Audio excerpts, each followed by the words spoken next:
الهيلينج ده بيبقى عامل زي البصلايه، بتشيلي طبقه تمشي شويه كويسين تلاقي طبقه تانية ظهرت، فهي لايرز فوق بعض. هل معنى كده انا هفضل طول حياتي اخد سيشنات؟ برضو لا.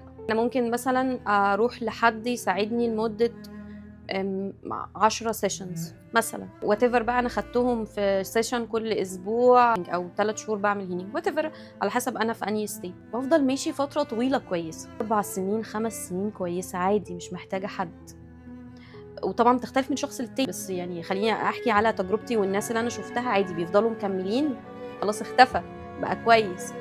فبعد مثلا سنتين 3 4 5 وات ايفر يعني ترجع تكلمني تاني تقولي هايدي والله انا ظهر لي حصل موقف الفلاني، فبقت بتفهم بقى يعني ايه تشوف ان الدنيا انعكاس ليها، حصل موقف فلاني ساعتها حصل كذا كذا كذا وانا اتضايقت.